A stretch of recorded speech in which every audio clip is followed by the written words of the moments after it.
All right. Exodus 34 through 35:9. Then the Lord told Moses, "Chisel out 2 stone tablets like the first ones. I will write on them the same words that were on the tablets you smashed. Be ready in the morning to climb up Mount Sinai and present yourself to me on the top of the mountain. No one else may come with you. In fact, no one is to appear anywhere on the mountain. Do not even let the flocks or herds graze near the mountain." So Moses chiseled out 2 tablets of stone like the first ones. Early in the morning he climbed Mount Sinai as the Lord had commanded him, and he carried the 2 stone tablets in his hands. Then the Lord came down in a cloud and stood there with him, and he called out his own name, Yahweh. The Lord passed in front of Moses, calling out, "Yahweh, the Lord, the God of compassion and mercy. I am slow to anger and filled with unfailing love and faithfulness. I lavish unfailing love to 1,000 generations. I forgive iniquity, rebellion, and sin. But I do not excuse the guilty. I lay the sins of the parents upon their children and grandchildren. The entire family is affected, even children in the 3rd and 4th generations." Moses immediately threw himself to the ground and worshipped. And he said, "O Lord, if it is true that I have found favor with you, then please travel with us. Yes, this is a stubborn and rebellious people, but please forgive our iniquity and our sins. Claim us as your own special possession." The Lord replied, "Listen, I am making a covenant with you in the presence of all your people. I will perform miracles that have never been performed anywhere in all the earth or in any nation. And all the people around you will see the power of the Lord, the awesome power I will display for you. But listen carefully to everything I command you today. Then I will go ahead of you and drive out the Amorites, Canaanites, Hittites, Perizzites, Hivites, and Jebusites. Be very careful never to make a treaty with the people who live in the land where you are going. If you do, you will follow their evil ways and be trapped. Instead, you must break down their pagan altars, smash their sacred pillars, and cut down their Asherah poles. You must worship no other gods, for the Lord, whose very name is jealous, is a God who is jealous about his relationship with you. You must not make a treaty of any kind with the people living in the land. They lust after their gods, offering sacrifices to them. They will invite you to join them in their sacrificial meals, and you will go with them. Then you will accept their daughters who sacrifice to other gods as wives for your sons. And they will seduce your sons to commit adultery against me by worshiping other gods. You must not make any gods of molten metal for yourselves. You must celebrate the festival of unleavened bread. For 7 days the bread you eat must be made without yeast, just as I commanded you. Celebrate this festival annually at the appointed time in early spring, in the month of Abib, for that is the anniversary of your departure from Egypt. The firstborn of every animal belongs to me, including the firstborn males from your herds of cattle and your flocks of sheep and goats. A firstborn donkey may be bought back from the Lord by presenting a lamb or a young goat in its place. But if you do not buy it back, you must break its neck. However, you must buy back every firstborn son. No one may appear before me without an offering. You have 6 days each week for your ordinary work, but on the 7th day you must stop working, even during the seasons of plowing and harvest. You must celebrate the festival of harvest with the first crop of the wheat harvest, and celebrate the festival of the final harvest at the end of the harvest season. 3 times each year, every man in Israel must appear before the sovereign, the Lord, the God of Israel.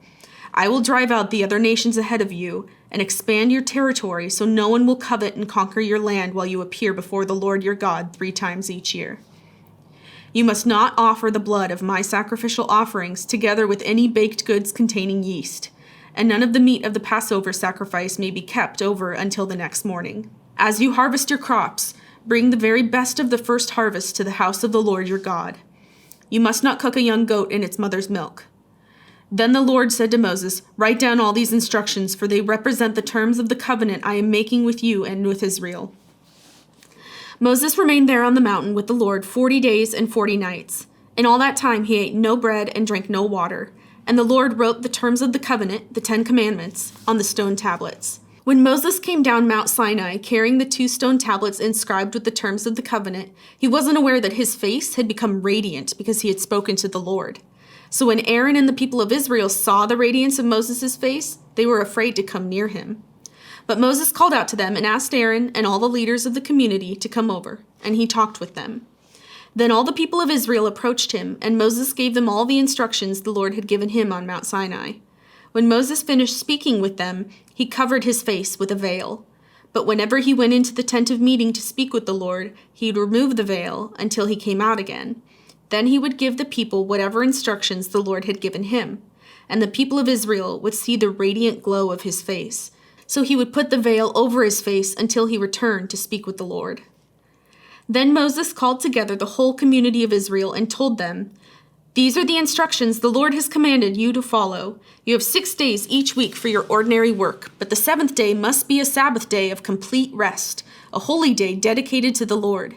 Anyone who works on that day must be put to death. You must not even light a fire in any of your homes on the Sabbath." Then Moses said to the whole community of Israel, "This is what the Lord has commanded. Take a sacred offering for the Lord. Let those with generous hearts present the following gifts to the Lord: gold, silver, and bronze, blue, purple, and scarlet thread, fine linen and goat hair for cloth, tanned ram skins and fine goatskin leather, acacia wood, olive oil for the lamps, spices for the anointing oil and the fragrant incense, onyx stones, and other gemstones to be set in the ephod and the priest's chestpiece." Matthew 27:15-31. Now it was the governor's custom each year during the Passover celebration to release one prisoner to the crowd, anyone they wanted. This year there was a notorious prisoner, a man named Barabbas. As the crowds gathered before Pilate's house that morning, he asked them, "Which one do you want me to release to you, Barabbas or Jesus, who is called the Messiah?" He knew very well that the religious leaders had arrested Jesus out of envy. Just then, as Pilate was sitting on the judgment seat, his wife sent him this message: "Leave that innocent man alone. I suffered through a terrible nightmare about him last night." Meanwhile, the leading priests and the elders persuaded the crowd to ask for Barabbas to be released and for Jesus to be put to death. So the governor asked again, "Which of these two do you want me to release to you?"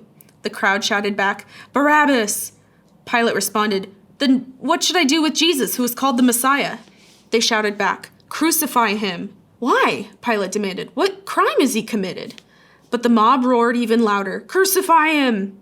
Pilate saw that he wasn't getting anywhere and that a riot was developing. So he sent for a bowl of water and washed his hands before the crowd, saying, "I am innocent of this man's blood. The responsibility is yours."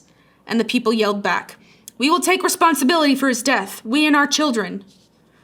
So Pilate released Barabbas to them. He ordered Jesus flogged with a lead-tipped whip, and then turned him over to the Roman soldiers to be crucified. Some of the governor's soldiers took Jesus into their headquarters and called out the entire regiment. They stripped him and put a scarlet robe on him. They wove thorn branches into a crown and put it on his head, and they placed a reed stick in his right hand as a scepter. Then they knelt before him in mockery and taunted him, "Hail, King of the Jews!" And they spit on him and grabbed the stick and struck him on the head with it. When they were finally tired of mocking him, they took off the robe and put his own clothes on him again. Then they led him away to be crucified. Psalm 33:12-22. What joy for the nation whose God is the Lord, whose people he has chosen as his inheritance. The Lord looks down from heaven and sees the whole human race. From his throne he observes all who live on the earth. He made their hearts, so he understands everything they do. The best equipped army cannot save a king, nor is great strength enough to save a warrior. Don't count on your war horse to give you victory. For all its strength, it cannot save you. But the Lord watches over those who fear him, those who rely on his unfailing love. He rescues them from death and keeps them alive in times of famine. We put our hope in the Lord. He is our help and our shield. In him our hearts rejoice, for we trust in his holy name. Let your unfailing love surround us, Lord, for our hope is in you alone. Proverbs 9:1-6. Wisdom has built her house. She has carved its 7 columns. She has prepared a great banquet, mixed the wines, and set the table. She has sent her servants to invite everyone to come. She calls out from the heights overlooking the city. "Come in with me," she urges the simple, to those who lack good judgment. She says, "Come, eat my food and drink the wine I have mixed. Leave your simple ways behind and begin to live. Learn to use good judgment."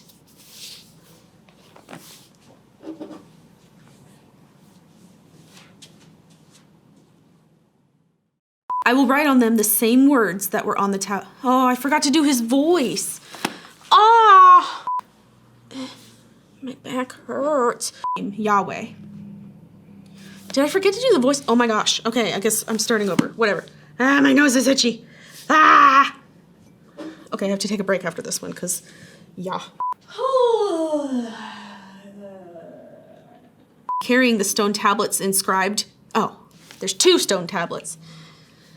I forgot to say 2. Ah, my back. Don't put that in there, Josh. It's too chesty.